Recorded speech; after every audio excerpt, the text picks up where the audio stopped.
it is dead, nothing happens. And the unlink goes to a link to unlink, but it doesn't happen. Well, there's a couple things you might, since you're trying all kinds of stuff.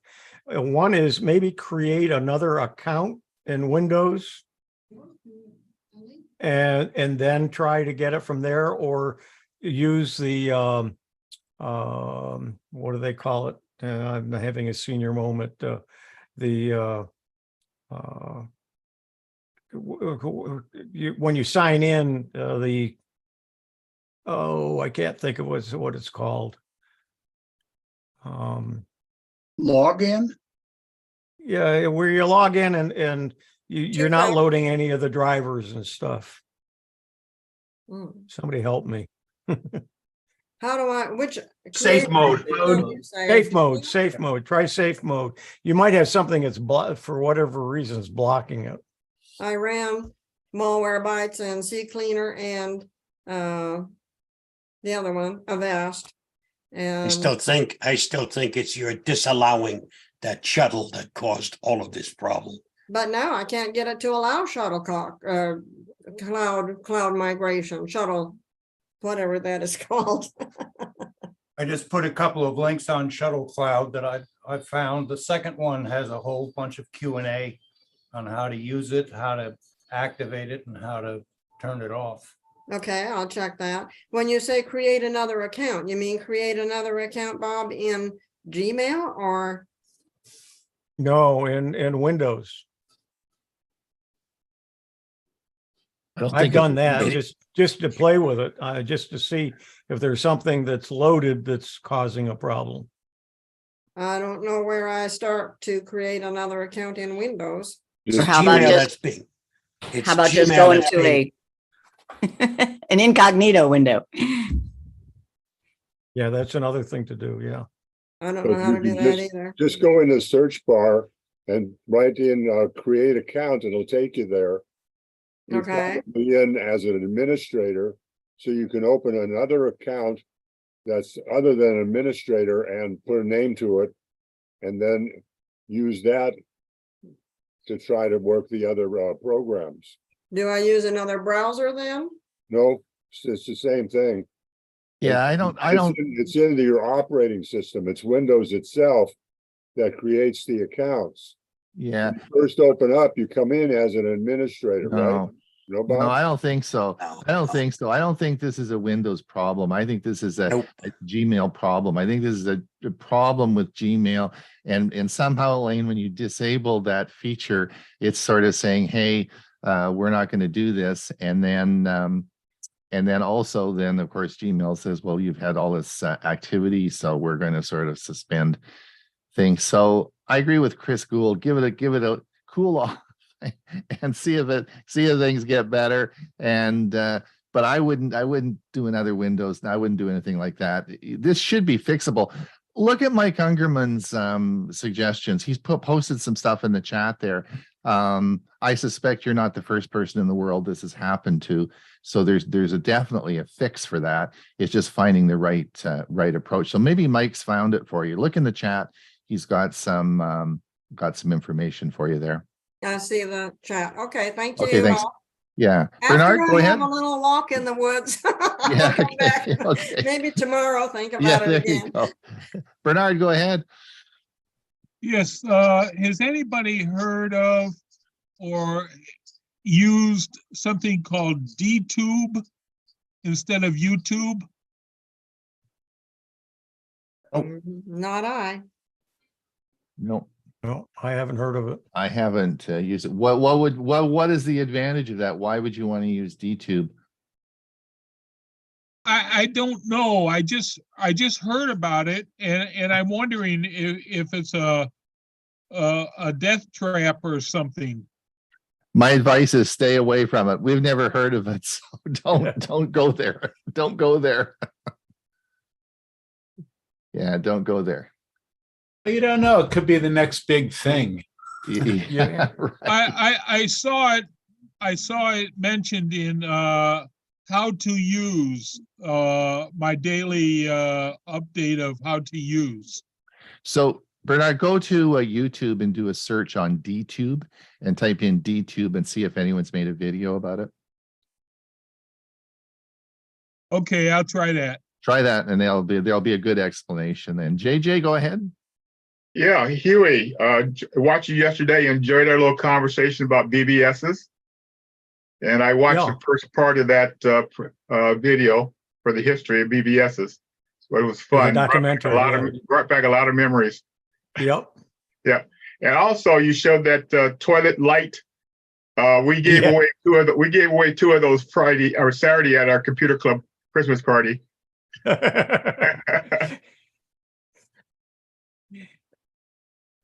I don't have the recording up yet for the rest of you who didn't see the Sunday Windows SIG, but I'll have it up in the next few days on the CFCS channel. Excellent. Bernard, did you have a question or you just still got your hand up? There we go. We'll be starting the show in about 10 minutes. If anyone has any questions, anybody wants to say hello or hi or Merry Christmas, or Jim probably wants to wish us all a Merry Christmas, right, Jim? I do indeed, and happy holidays. It's raining here like crazy down in Arcadia, right next in Pasadena area, California. And boy, do we need the rain. I do have a question though. I have gotten, with that lady who was just calling, I've gotten into trouble with the various Google accounts. The old Google worked just fine. I had no problems with it. And now they've come up with the new Google. And now I have something called Google Workspace, Google Accounts, Google One. And none of them work the way the old one did, which just was what they had before all these updates. And I'm trying to figure out how to get back to the way I had it before. I mean, but you know, I'd be able to sign into my main account, click on the icon, add an account or two, which I needed. And then it was fine. I wanted to switch accounts. I just would go up, right click, pick an account, click on it, and I'm in. Not anymore. Yeah, Google loves to make things confusing, don't they? You know, if I had one advice for Google, it'd be get someone that could explain things, because they just do such a terrible job of explaining all this. So Jim, first of all, when you go to your Gmail and you look at your workspace, it now says workspace. It's the same account you've always had. It just says workspace on it now, and it's the same thing, right? No, Google it doesn't One, work the same way.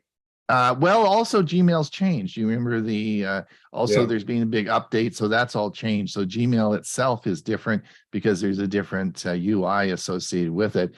But the workspace part of it is still, they just rebranded it. Now, Google One is a different product. A Google One is a product it's a service, not a service package, but it's a package that Google has that you can sign up for, and it largely does a number of things. One, it allows you to buy additional storage, and if you have 2 terabytes of additional storage on your Google account, you get Google One automatically. It's part of Google One. And what happens is it also, Google One offers other aspects of that, and one is a support, and you can get, it's sort of a support line that you can, I don't know if they still do phone calls. I think they used to do phone calls. It was great. You just phone them up, talk to them, and they'd answer all your questions. I'm not sure they do phone anymore. I think it's mostly chat, but it's a package and it costs around $2 a month or $3 a month or something like that. And you're billed either monthly or annually, and that's called Google One. All right. So that's a service from Google, right? But I paid for the extra memory because I wanted to use it. Yeah, so you have Google One, which will be and you should look at that because there's some cool stuff, and you're paying for it anyway, so you can talk to them. That's a service. They offer it as a support service as well. But it's confusing. It's really confusing. And they never tell you what they're doing. They're just, I don't know why Google's just, they're an information company. You'd think they'd be able to get their act together. Well, they've got this Google account, which says you can manage all your email accounts and invite people to join. And so everything's under one package, Mhm. and it doesn't work, at least for me. Yeah. And so that's why I'm saying, help. Yeah. Chris, did you have any comments? Yeah, just that Google, everybody who has a Google account has Google One. That's the underlying, the foundation.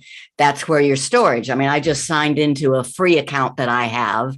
I pay no money for it. And you go to Google One and you see it there. It tells me that I'm on the free level, but lets me upgrade to more storage. So it is the underlying storage. And if you are paying for any level of storage, even just the $2 a month, you get the support. So, I mean, to me, it's worth the $2 a month just to have the support. And they do still do phone calls. Do they? Do they? Yeah, you have to ask for it. The way it works. They don't give you a phone number. Oh, no. And I don't blame them one little bit. They say, fill out this form and tell us your phone number and we'll call you back. And they do. There you go. There you go, Jim. Go for it. Do you use, Chris, do you use that Google account? Yeah. What do you mean? The free account? Well, I don't know. Yeah, I do pay for the Google One because I bought the extra memory. Uh-huh. But this Google account gives you all your profiles for you, and it says you can add other people to it, but it doesn't add email. Oh, you can add other accounts to it. You can't add other people, other accounts. If you have more than one Gmail account, you can have all of them. When your picture shows up, you click on in, it'll show you all of your accounts. Well, I've tried to do that. I've got 3 accounts. Then add them to your main account. And then when you click your picture, they'll all show up and you can choose and go in between them. Are you maybe talking about sharing the storage? I mean, if you're paying for storage, they're 100 gigabytes, then you make a family. Right. I added Jim to my family. I added one other account to my family, and now we are sharing that bucket of storage. Is that what you're talking about? Yeah, well, I tried to do that. It's not showing, I tried to add the accounts, like you said, Bob, and it seems like every time I go back into the computer, if I shut it down or have a restart, I'm right back to the beginning where nothing shows, and it says add an account. Okay, I have a video on it. I'll put it in the chat. Thanks, Chris. I really appreciate it. Thanks, Chris. Bernard, did you have another question? You have got your hand up still.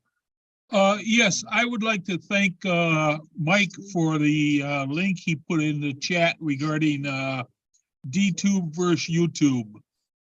Oh, good. Excellent. Thanks, Mike. You're working behind the scenes. Well done. That's great. Drew, go ahead. I just have 2 quickies. One, I have been searching for, like a lot of people have been, during Zoom, when you share your screen, the mouse is often very hard to see, no matter what you try and do to make your own mouse bigger. Zoom seems to shrink it. I found a cool little app that I'm sort of beta testing for myself right now that I can share with people. When the next time I have an opportunity to share the screen, you'll see a purple circle around. I don't know if you may have seen videos where there's a purple circle around the person's mouse and it kind of follows the mouse around on the screen. Mm-hmm. I installed a little applet that does that to the mouse, and it seems to work pretty well on Zoom for letting people see your mouse pointer.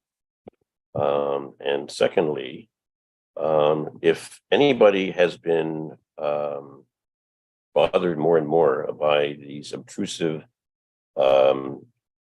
boxes that pop up on your screen when you go to a website and it says, "We use cookies, please accept all cookies." And more websites you go to today first you have to click their box before you can even go and use their website. Brave, the browser Brave, has added a new feature in their Shields section, and they now have a content filter for cookie, intrusive cookie notice requests. And you check that box off in the Shields settings, and no more cookie consent notices. Thanks, Drew. Any comments? We've got about another 2 minutes before we start. What did he say the Brave message said? What was that choice that you could click? They have in the browser a set of shields, and that in their settings, and one of them is called content filter. Content filter, okay. Right. And under Does it mention content filter, cookies specifically? under content filter, there's a list of filters. Uh-huh. One of them is specifically for cookies, and there's only one there that you need to check off. Thank you. If you use Avast online security, it also has that feature. Yeah, it's using a service called EasyList cookie blocker. Okay. By the way, I tried the Avast secure browser, and the next time I checked CCleaner, it said that there were metrics temp files, 258,048 kilobytes worth, 63 files to be cleaned out. Is this something you expect? I don't know your computer, so I don't know. Yeah, okay, it's through Avast. The Avast secure browser is apparently doing all these metrics temp files, whatever that is. All right, we have to get going with the show now. If we want to continue this, we'll do it in the Q&A afterwards. I'm sure Bob will be there and can talk to us about that. I'm going to mute everybody now as we start the program, so I'll just mute everyone.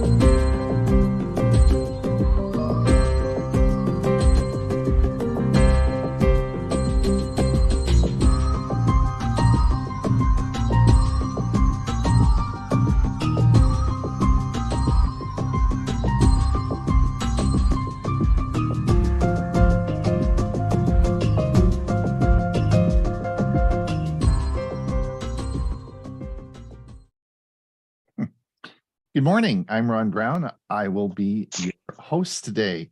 This is December the 12th. It is episode 141. If you are listening for today on live on YouTube, thank you for coming. If you're here in the audience, thank you again. We really do appreciate your enthusiasm and support. If you're watching this as a YouTube short, you can just click the link and that will take you right to the show. Our show today will be about an hour, followed by a Q&A and our premiere version, our premiere video. Today on the show, we'll start with myself. I'm going to be doing an introduction to our staff here in a minute, and then we will be starting with Bob's security news update, and then we will he'll be talking about order scams that are increasing, a good topic around Christmas. We then will have Ray is going to be talking on is it safe to buy on eBay? A good topic as we come into Christmas. I'll be talking about protecting your data when you take your computer in for repair. Hewie's going to talk on continuous scrolling in Google. And then Ray has, of course, his music outro. Then we'll have our Q&A, and followed by that, we have our premiere event today, which again is free. You're welcome to watch the show. Those of you who have get our Saturday newsletter will have seen the link to the premiere version.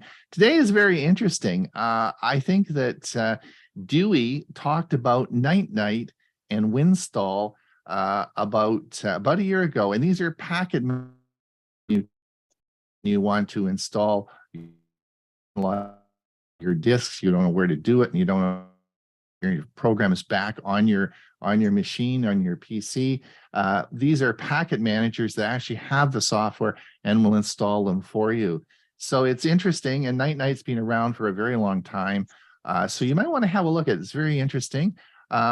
We also have Hewie. I think the best one you did so far of websites of the week was the one that you did on it was on the Google Arts and Culture. Remember that? That was just, that was an amazing one you did. I had no idea that was available. You were going to repeat that. And I'll be talking on shopping with Miss A, which of course is something that Christmas is coming. So it's sort of a shopping theme today. And that will all be on the premiere video coming up at about 1:30. Now, for those of you who are also following us on our Thursday show, don't forget this Thursday will be Tech for Senior Live, where we'll be looking at all the news of the week. But it is not a Zoom meeting. We always have people logging in to this Zoom account. So if you come in on this Zoom meeting on Thursday, you won't find us because we broadcast in a different way. It's called StreamYard. And the link to that, you can go to our website, www.techforsenior.com, and you'll find the link. I've got a button there. Just click the button, and it will take you either to our Facebook page or our YouTube channel, and there's where you can follow us along on our Thursday show. So anyway, let's without further ado, let me introduce everybody today. We have a big show for you, so I'm not going to talk too long. Hewie had a good WinSig. We had a great WinSig. Yep. A lot of good discussions and a lot of good memories. We talked about old BBSs and how you can actually use BBSs today. Excellent. Excellent. And Bob, sing us a note there. Is your voice getting better? Gradually improving, yes. You sound like your old self. No, not quite. Have you reached your, I told you 6 weeks. You're almost at 6 weeks now. I bet you it'll be right to the day. There you go. Are you getting your water wings on for your sailing adventure in January? Hopefully by then things will be back to normal. Okay. All right. And Ray, I thought you'd be out shoveling snow. Well, the good news is that we only had about 4 inches overnight. Overnight, it gets down into the 20s, so we had some snow. But now it's 37, and my plan is it'd be melted by tonight. There you go. There you go. And Mike, what you've got snow in the background. You don't have any snow. You're just giving us a hard time with that. You're in Florida. You don't get snow in Florida. Yeah, once a year I go to the Jib Jab and create a nice little animated greeting card. So I thought it would be fun to have a snowball fight. Yeah, there you go. Well, we'll have that'll be a good one. I don't think Bill James isn't here, is he? Is Bill? Oh. Bill's not around. All right. All right. Now I wanted just to of course, those of you who have see our Saturday newsletter will have seen my YouTube channel of the week, which I put in our Saturday newsletter. And this is, and of course, it's behind me. As you look behind, it was called Just a Few Acres Farm. And this is a really great channel. I watch, he pretty much does videos every 2 or 3 days, and it's all about farm life. And when you want to get away from the news and all the horrible things that are happening around the world, and you just want to enjoy someone farming and having a good time. I've never been on a farm. You know, anything I have always bought has always come from the grocery store. I thought chickens were made in a grocery store, but they're not. They're actually made on a farm. And this is a great couple, and they are very entertaining and great video editors. So their videos are very well done. And it's called Just a Few Acres Farm. They're farming in New York, and he actually used to be an architect who still kept the family farm. He gave up his successful architect business, and he just lives on the farm with his wife, and they do farming. So it's very interesting if you want to have a good time and you want to watch just some great, non-stressful, nice people doing nice things, talking to chickens and stuff like that. Listen to that. It's a great site. Ron, I had several comments about my article that was in the newsletter too. So I urge everyone to read the newsletter if you haven't, every Saturday and every Tuesday, because there's some great articles in there. Absolutely, for sure. The other thing that I wanted to, I'm just going to share my screen for a minute here. We'll just come over here. And I wanted to just talk about, this is, we talked about this a bit on Thursday. This is the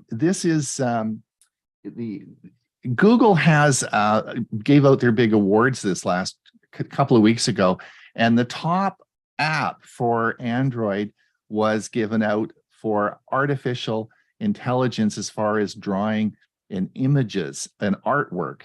And the app was called Dream by Wombo. And if you go to the website, it's called dream.ai, and you can search that on your PC and you'll see it. It's available. And but it is an app on your Android phone, and it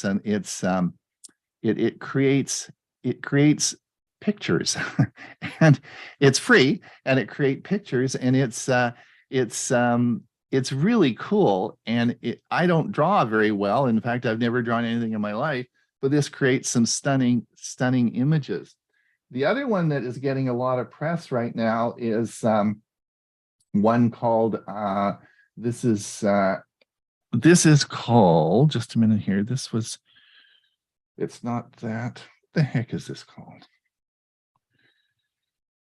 The one you're on is Prisma. Yeah, but that's not the name of it. What the heck is it named? Probably the one I just did a video on that says don't use it. No, this yeah. This is no, what the heck? Yeah, Prisma. This is I'll put the link in. This is Lenza. Prisma.ai. Prisma-AI. I'm going to put the links in tomorrow's newsletter. Now, the interesting thing, again, this is another one that is very popular right now, and they're talking a lot about. Now, the interesting thing about it is that there's enormous controversy over these programs right now. There's this, Leo Laporte talked about it on a show yesterday, and on our national news last night, the CBC National News, they talked about the problems associated with artificially AI drawn art. And it's very interesting that right now what's going to happen. I think it's a story we're going to follow a lot in this coming year. But if you want to have some fun, I'll put the links for these in the chat, and you can certainly have some fun drawing. Bob, are you ready to roll? And as soon as you... I'm finished. Go for it.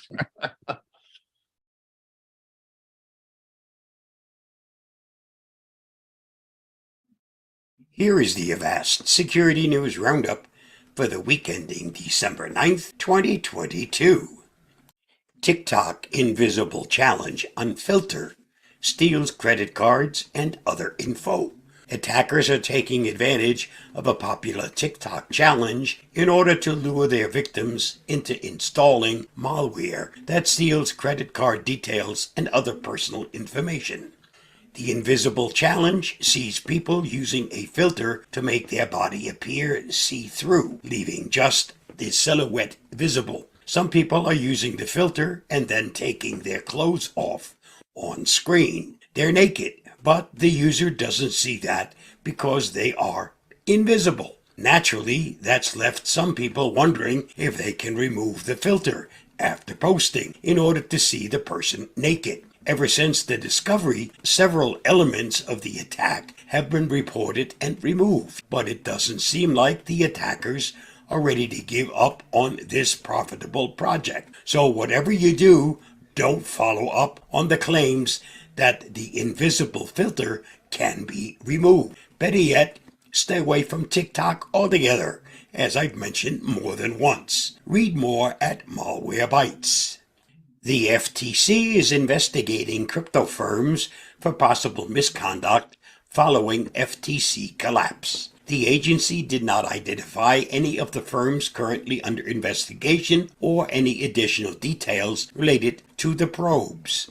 While we can't comment on current events in the crypto markets or the details of any ongoing investigations, we are investigating several firms for possible misconduct concerning digital assets, an FTC spokesperson said in a statement to The Verge Tuesday. We cannot comment on the nature of the investigations. On top of several civil suits, the FTC is just the latest U.S. agency to probe the crypto industry following the sudden implosion of popular trading exchange FTX last month. The Justice Department, Securities and Exchange Commission, the Commodities Future Trading Commission, and 2 state attorneys general have all reportedly launched investigations into FTX and its executives over the last few weeks. Read more at The Verge.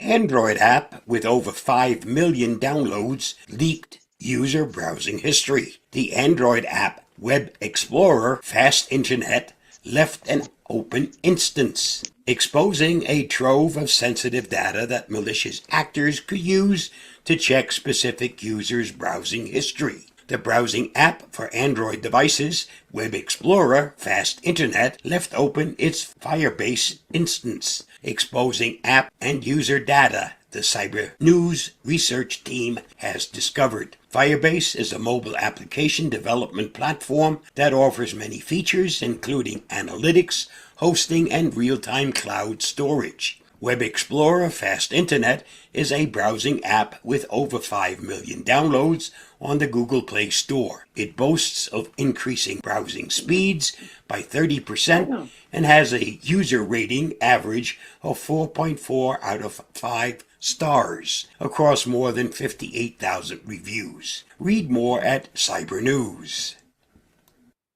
Apple upsets FBI with its end-to-end encryption move. Apple plans to let users encrypt additional data categories, including backups and photos. Until now, iCloud has protected 14 data categories using end-to-end encryption, including passwords and health data.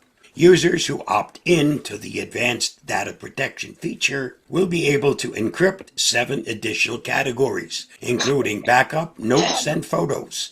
The only major category not included is mail, contacts, and calendar because of the need to interoperate with the global email, contacts, and calendar systems. Advanced data protection is Apple's highest level of cloud data security, giving users a choice to protect the vast majority of their most sensitive iCloud data with end-to-end encryption so that it can only be decrypted on their trusted devices, said Ian Christic, Apple's head of security, engineering, and architecture. Read more at Cyber News. A hack-for-hire group targets travel and financial entities with new Janicab malware variant. Travel agencies have emerged as the target of a hack-for-hire group dubbed Evil Num as part of a broader campaign aimed at legal and financial investment institutions in the Middle East and Europe. The attacks targeting law firms throughout 2020 and 2021 involved a revamped variant of a malware called Janicab that leverages several public services like YouTube as dead drop resolvers, Kaspersky said in a technical report published this week. Read more at the Hacker News. This week's must-read on the Avast blog. Avast article this week deals with 9 online scams to watch out for this holiday season. Read the article by following the link listed or watch my video on this topic by following the YouTube link. Did you know, starting this week in the US, customers who say, "Miss A, thank my driver," will trigger a tip toward the last worker who delivered a package to that customer. The $5 comes at no cost to the customer, and Amazon said in a blog post that it will run the promotion for the first 1 million thank yous received. I've been busy tipping my drivers thanks to Amazon. Hippopotamonstrosis polyphobia is the fear of long words. Bet you can't say that 3 times. That wraps up this week's Avast Security News Roundup. Stay safe, stay secure, and I'll see you again next week. Bye-bye. Give me a chance to change over to the next item. Some sensible advice from Avast just in time for the holiday season. Fake order scams are increasing for the holiday season. As the holiday season gets underway, we're seeing an increase in fake order scams. These are sent via fake email detailing an order update or subscription details, and usually appear to be from a well-known brand. The goal, as always, is your money. And here's what we know. 1. Big brands, Amazon, PayPal, Best Buy, and even Avast are just some of the names being impersonated. They look real. Scammers are innovative. They know how to make these emails look like the real deal. Your money is their goal. They ask you to contact them and demand card details or pressure you to purchase gift vouchers. So, what can you do to protect yourself? Keep these 4 tips in mind over the holiday season to help you think twice about what you find online. Number 1, even if an email appears to be from a big brand, double check, cross-check the email address with the official support on the company's website. Number 2, be careful as you search for better deals this holiday season. With the cost of everyday items rising, it can be easy to fall for what seems to be like a great deal. Number 3, never send money, credit card details, or copies of your personal documents to anyone. Legitimate companies will not ask for these in that way. Number 4, keep your antivirus software updated and running. Scams like these prey on human weakness, so we need to work together. Here are just 2 fake order scam examples, and as we said, they look real. Hopefully this information has been useful. Scammers love the holidays just as much as the rest of us. Online shopping increases, and people are usually on the lookout for great deals on products and services. Always be vigilant. If something seems too good to be true, or you didn't order it, then it probably is a scam. From all of us here at Avast, stay safe both online and off, and have a very happy holiday. Thanks, Bob. That's good advice coming into the holiday season.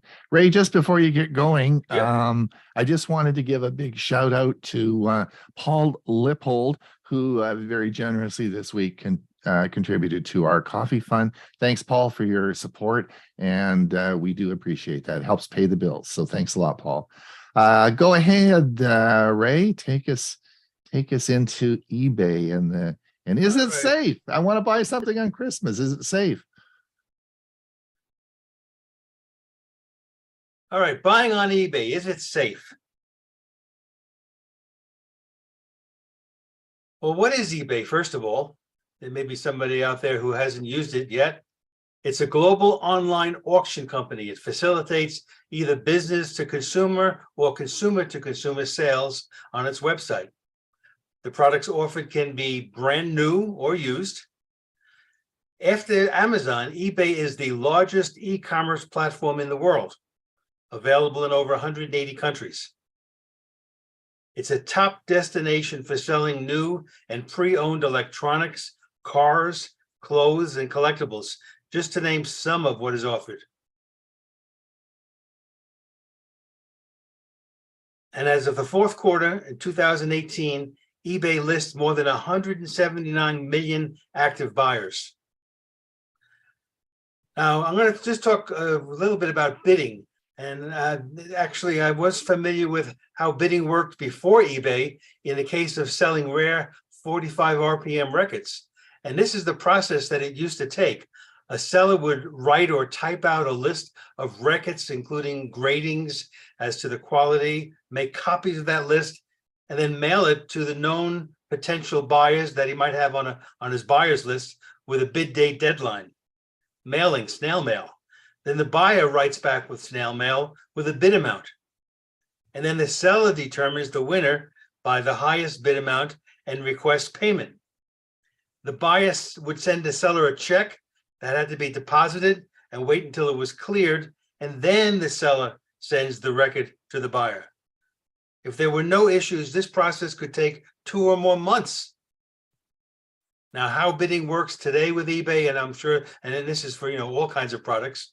The seller posts on eBay photos of the 45 RPM record with a written description as to the quality of the playing surface and label, a starting bid amount, and an expiration date, typically a week's time. Bidders enter the highest amount they're willing to pay, and the highest bid amount wins when the bidding time period ends. The seller gets paid quickly, often immediately, via PayPal or another secure method, and when that is confirmed, the seller packs and ships the record to the buyer. The entire process can be completed in about 10 days' time versus a couple of months in the other direction. So the question is, buying on eBay, is it safe to do? I used to be asked this question often when I was teaching beginners computer classes at the college. Is buying from strangers on eBay safe? In other words, will I get the product that is being offered? Well, I've been buying on eBay for well over a dozen years and have never lost money or been disappointed with my purchase. Many items being offered for sale come from business type entities, but a large percentage include individuals like you and me. So here are the things you need to keep in mind. When you find what you want to buy or bid on, you should, number one, check the seller's recent feedback ratings from past sales. I'll only consider bidding when the 4 criteria rating for item as described, communication, shipping time, and shipping and handling charges are above 90%, maybe even a little bit higher than that. Number 2, read the complete item description. Sometimes the item picture is a stock photo, so the seller in the description details will specify if something is missing. Example, a charger cord, or slight damage, maybe scuff marks that would not show up in the stock picture. And 3, when you find what you want to buy or bid on, remember that if a problem occurs, the buyer has eBay's buyer protection plan to fall back on. This is a free program that basically says if an issue arises, eBay will step in to ensure the buyer gets the product they ordered or a refund of the payment made, including any prepaid postage. Now, do I personally trust buying on eBay? How about this? I purchased a 9-year-old Class C motorhome 11 years ago, and I'm still using it after putting over 30,000 vacation and camping miles on the vehicle. eBay Motors is where you'll find new and used vehicles, as well as all types of automotive parts. In addition to cars and trucks, you'll find motorcycles, boats, even electric and hybrid vehicles. So I'm going to tell you about my 2 recent eBay bids and purchases. So I've been a fan of using Windows Hello facial recognition and other biometric technology instead of passwords. Even my 10-year-old Hewlett-Packard Entertainment laptop that contains my entire music collection uses fingerprint ID for sign-on. Now, the main reason for my 2 most recent purchases from eBay was the devices I was interested in had to have the ability to use the Windows Hello facial recognition technology. So the first one was a Microsoft Surface Laptop 3. Now, the Surface Laptop 3 I bid on was released in 2020, so it was 2 years old. It originally came out as a Windows 10 PC and then was upgraded to Windows 11 Pro. Now, the model I purchased continues to be available new on Amazon, and as well as a discounted refurbished model for $389. Amazon also sells the Surface docking station for $137.45. So if I were to buy both the refurbished laptop and the docking station, I'd spend $526.45 on Amazon. But on eBay, the total cost to me for both was $300. My bid won at $285, and then I paid an additional $15 for shipping, and I got both the laptop and a docking station. I also wanted to upgrade the desktop webcam. I wanted to upgrade it to a premium model that would include a better microphone and have better illumination without the need to add more physical lighting to my office. Now, Logitech Pro 4K webcam on Amazon, that's probably their best webcam, sells for $149.99. One of the very few well-known brand name webcams that works with Windows Hello facial recognition. So that would be $149.99 on Amazon. I got it for $122.90. Not as big a saving as before, but every $25, $27 is worth it to me. I got a brand new Logitech Pro 4K webcam, brand new in a sealed package. We were able to open it up, put it on top of my desktop monitor, and that's what I'm using right now. So my final thoughts on using eBay: it is safe to use, especially for the buyer. It is fun and really a bit exciting as the seconds count down to see if you have the winning bid. It can save you money if you do your research and due diligence for the product you are interested in. Thank you for listening, and I'll end it there. Thanks, Ray. Did you factor in the fact, because you wouldn't have paid tax on that, would you, on eBay? Most of the time, no. Sometimes where the seller is a business, then they will add it. But typically, if it's individual to individual, I don't recall seeing a tax being added. So when you bought that brand new camera, right, on the webcam, then Yeah, I you just paid only that amount, no tax. so you have to factor that in as another saving as well, isn't it? Very good point. Yes. Yeah, Yes. exactly. Okay, thanks. That was really informative. Great. Thanks a lot. All right. Let me just I guess I'm up next. Let me see what I have for you today.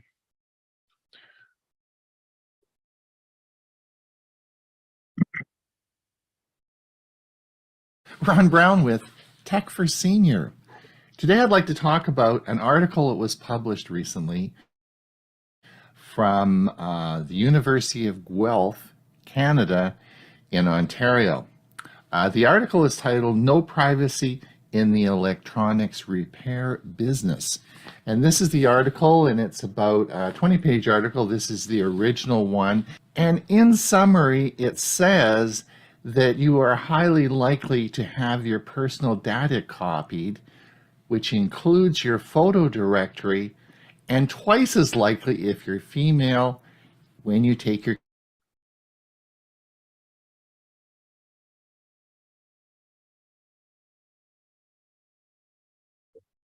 We lose Ron. Yeah, hold on. I'm back now. Can you Okay. hear me, Bob? Yes, we can hear you now. What? Yeah, that's weird. And that's the very first time. Let me just share my screen again. Obviously, I get kicked out. You can't kick me out. I started the meeting. But All then right, you let's have try- co-hosts. Yeah, let's try this again. All right, let's see if we can do this again. I'm going to start it again. See if we can go. Ron Brown with Tech for Senior. Today I'd like to talk about an article that was published recently from the University of Guelph, Canada, in Ontario. The article is titled "No Privacy in the Electronics Repair Business." And this is the article, and it's about a 20-page article. This is the original one. And in summary, it says that you are highly likely to have your personal data copied, which includes your photo directory, and twice as likely if you're female when you take your computer in to be repaired. Now, this is the original 20-page article I downloaded. Most of you will have probably seen similar articles. A number of journalists have taken this article and have extrapolated information from it. And a number of articles have been written about this original study that was produced. Today, I want to talk about what I'm going to call the risk factor, because out of the summary of this very lengthy document, it became obvious that when people take their computers in to get them repaired, they don't think about what data they have on their computer, which is a big risk factor and may have significant implications on your interest in having your computer repaired versus purchasing a new one. And at the very end, I'm going to talk about one of the smartphone companies which is going to encrypt your data when you take it in for repair. Now, in this project, they sent a lot of computers out for repair. They sent them to big box stores, medium-sized mom and pop organizations, and smaller ones. So there was a cross-section of computer repair services that they analyzed. Now, the article was clear that they thought that most of the computer repair services they used did not have any privacy policies. This is one of the main conclusions that this study came out with, was there should be privacy policies at all computer repair facilities so you can see what it is when you take your computer in. So there's a lot of controversy over that recommendation. And I'm going to link a YouTube video from a computer repair expert, Louis Rossmann, in the link below. And I would encourage you to watch this video. He's a man that has a large repair company and a big following on YouTube. So he's someone that has a lot of people listening to what he says. And he says one thing. He says a creep is a creep. And he said, when you take your computer into a repair shop, it is not possible to observe everybody that is working on your computer. And by nature of computers, particularly PCs and laptops, they need to have access to your files to be able to sort out the problems. And he said, again, a creep is a creep and you can't stop them. So most people, when they look at computer repairs, they have to figure out whether it's worth repairing the old computer or whether they need to buy a new computer. And what you have to do is factor in what we're going to talk about as a risk factor. Now let me give you 3 examples to demonstrate this. Let's take a fictitious couple, Mary and John. They are both 25 years old. They just have graduated and got their first contract as teachers in a community high school. Scenario number 1, John goes down in the morning to the study, pushes the button on his PC to start it up. He smells a burning smell and the computer dies. Not a good way to start out your morning. So now John is faced with a problem. John has to decide whether to repair this machine. It's a 5-year-old computer with Windows 10 on it. He's backed up all his data, so his data is secure, but he has to decide whether to get this thing repaired. In his mind, he thinks, well, maybe it's just the power supply. Maybe there's something simple. But he thinks, well, you know, life being life, it's probably going to cost at least $200 to get it fixed, no matter what. And he was just at Costco the other day, and they had a new PC there for $700. So there's about a $500 difference. What John hasn't done is figured out the risk factor analysis, because he has on his home computer some very intimate videos that he and his wife made 2 or 3 years ago. These are very private, and he certainly would not want them made public. If he takes his computer into the computer repair service and those got copied and put up on the internet, it could certainly affect both their jobs. Of course, he did nothing wrong, and of course they could sue the computer repair company. But as Louis Rossmann says, once the information is out there on the internet, it's gone. You can't control it. And of course, high school students being what they are, it would certainly be all over and very embarrassing. This would be a very bad situation, and he would have to add that risk factor analysis in there to make that decision. And in that decision-making process, is it worth that $500 for that risk factor? Let's take scenario number 2. John and Mary, same, 25 years old, first contract as a teacher at a high school, and they have a baby. And this is 1 year down the road, and they have a whole bunch of baby pictures, as most parents do. Lots of baby pictures. And in those pictures, they have first diaper change, first bathing, all sorts of cute pictures that, of course, parents love to take of their new baby. All right, let's look at risk factor analysis. Same problem. John goes down, hits the button. He has to make a decision on whether or not to get his computer repaired or to buy a new one. He does not have any pictures or videos like we talked about in scenario 1, but he does have all his baby pictures on the PC. All right, he takes the PC in to get it repaired. The repair service then scans the drive for images of children. They, of course, find a lot of naked images of babies, and they call the police, and the police come in and confiscate the computer. John and Mary are notified that they're now under investigation for child pornography. Not an uncommon situation. You may laugh at this, but this actually happens on a fairly regular basis.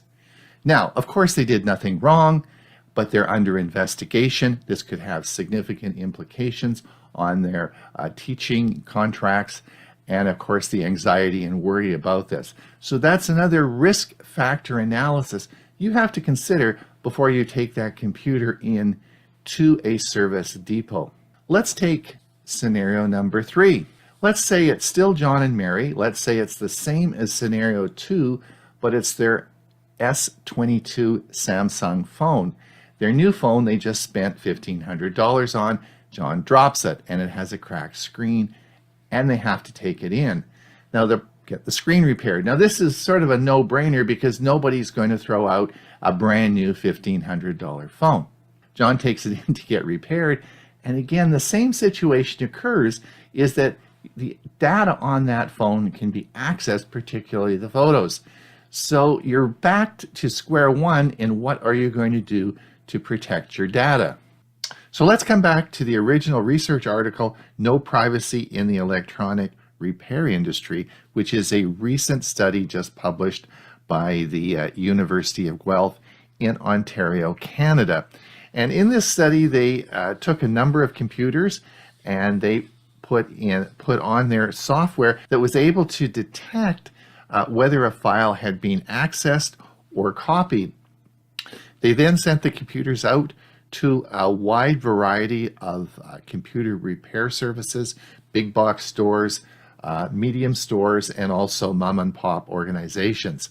And they found across all levels of repair services access to personal files, particularly photos. Also, they were also looking for audio files, MP3, and those were frequently copied as well. The other striking thing is if the person bringing the computer in was female, you were twice as likely to have your photo directory copied. This is very disturbing news, and I think something that you have to add that risk factor analysis into your own device before you take that in for repair. Sending your phone for repair can raise inhibitions, and rightly so. Data thefts are common these days. So Samsung wants you to take a sigh of relief and hence has introduced the repair mode, which will restrict access to your data while the phone takes a trip to the repair shop. Samsung's repair mode, when enabled, will block access to important data like your photos, messages, and more when the phone goes for repair. Service providers will only be able to access the default installed apps to perform the necessary repairs. Before sending the phone for a repair, you can turn on the mode in the battery and device care option under the settings to hide data from others. the phone will reboot to place the mode in action. Once the phone is repaired, you can disable the repair mode by simply rebooting the phone and verify via the fingerprint sensor or the set pattern. The new security feature will reach Galaxy S21 series via a future software update. The Samsung repair mode is only available in South Korea at present, but it should be arriving on the Samsung S21 and S22 models in the new year. So please remember that your personal data is only secure when your device is in your possession. You must add that risk factor analysis into the equation before taking your device in to have it repaired. It's Ron Brown with Tech for Senior. Remember that like and subscribe, and until we see you again, have a great day. Okay, thanks. Hewie, do you want to get going? Sure, that's scary. Yes, indeed. Just give me a second to set up.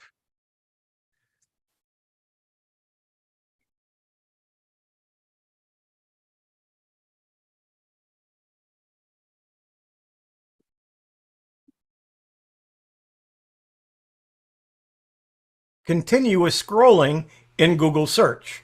I'm Hewie Poplock. Google search results on your desktop will load in a continuous scroll instead of dividing into pages. It isn't quite an infinite scroll. Instead, Google will load 6 pages of results into a single scroll before offering users a See More button to show more results. Google says the change is rolling out first for English searches in the US. We should see additional markets and languages added over time. The change mirrors the design of most social media feeds, where new content is continuously loaded as you scroll down a page rather than asking users to click or tap for more posts. When getting to the bottom of the first page, your search was looking like this. New content now is continuously loaded as you scroll down a page rather than asking users to click or tap for more posts. Ideally, it will make searching quicker, and it should make it less important for websites to be on the first page of search results. Google previously said that most people who want additional information will typically browse up to 4 pages of search results. When you reach the end of the first page of results, the engine will automatically lazy load another page of content for you to pick through. Let's take a look. This is the new Google search. Let's type in Tech for Senior as our search, and it looks just like it's looked before. As we scroll down, though, you will see we just continue to scroll. The numbers don't show up at the bottom and asking you to go to the next page. You will see a large number of results before you get to what is considered the first look, and then you'll see it'll say more results. As we click on more results, we now will get several more results or another page, and then click it again. So we have now, as you can see, a very long list of results of our search instead of it paging. Can I turn off continuous scrolling? One person points out how continuous scrolling prevents you from going back to the location where you click the link, causes the browser's scroll bar to act unpredictably, and more. Another user suggests to disable continuous scrolling, you just have to click the Disable Infinite Scrolling button found in the footer.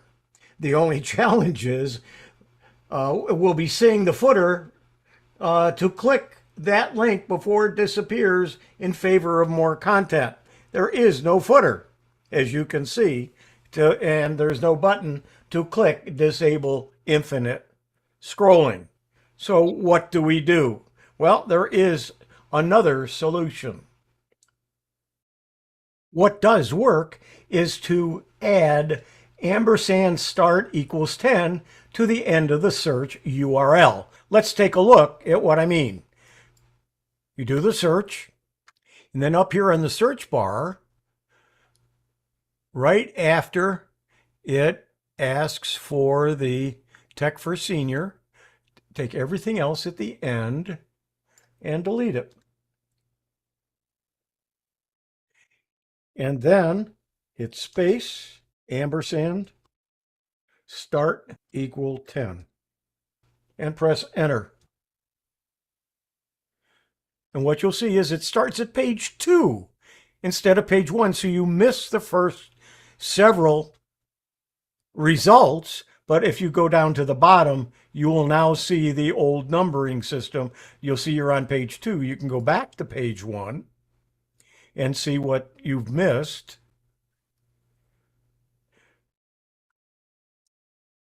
But when you do that, that doesn't work anymore.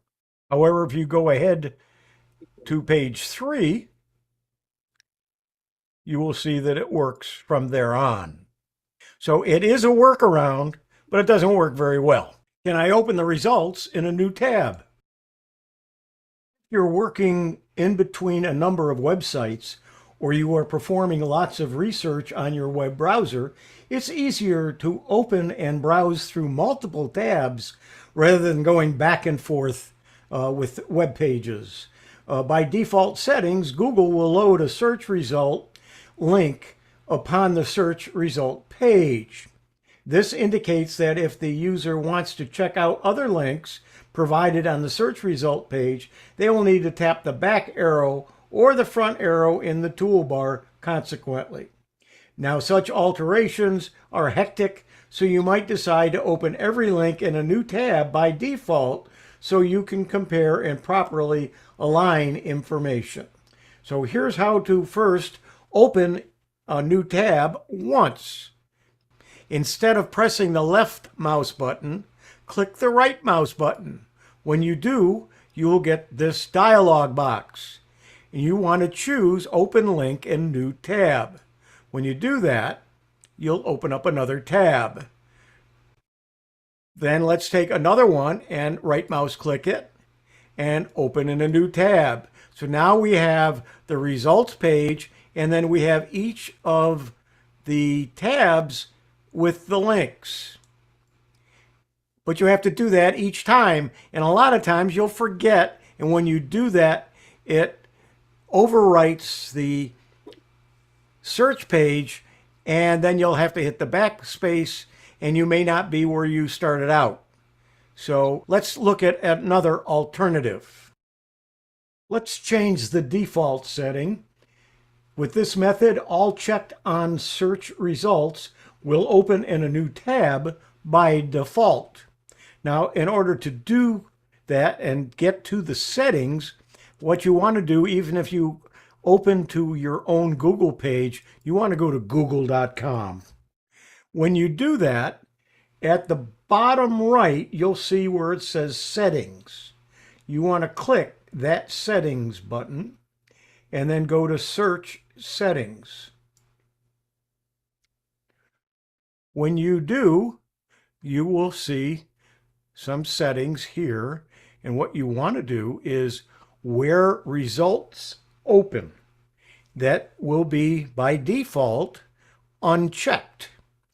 Open each selected result in a new browser window, and what it will do is actually open it as a new tab.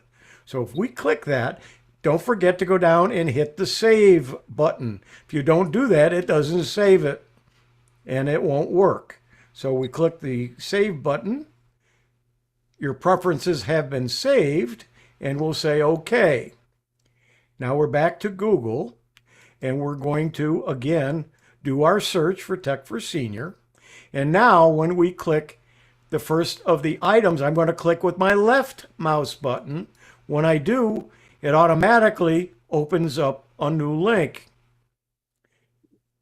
and I come back to the list, it's still here. If I go to the next one on here, and again, left mouse clicking will open another tab. So now both those two tabs are open, as well as we still have our search, and it's doing that by default. And now, from now on, it will always open in a new tab. If I want to turn that off, I will go back to settings and then go back to that same place and uncheck that box. You can use the new long scrolling and not lose your place, because when you find something, you can just left click it and it will open in a new tab. This has been Continuous Scrolling in Google Search. I'm Hewie Poplock. The only problem is, as I said right in the beginning, it's only available in English in the US. So I had Ron try it in Canada and it didn't work. So the continuous scrolling right now is just available in the US, but should soon be available for those of you in Canada. But what about opening I like that default setting where you change and it'll open it in a new tab. Is that feature? That should be available. Yes. Okay, good. That's great. I'm going to do that as soon as the show's over. I want to set that up. That's great. Good one, Hewie. Thanks a lot. Ray, just before you get going here, I just want to say goodbye to our friends over on YouTube. Thank you for coming. We'll see you in another week. We still have room in our Zoom meeting here for you. If you want to participate in the Q&A, you can pop over and just join our meeting. Thanks.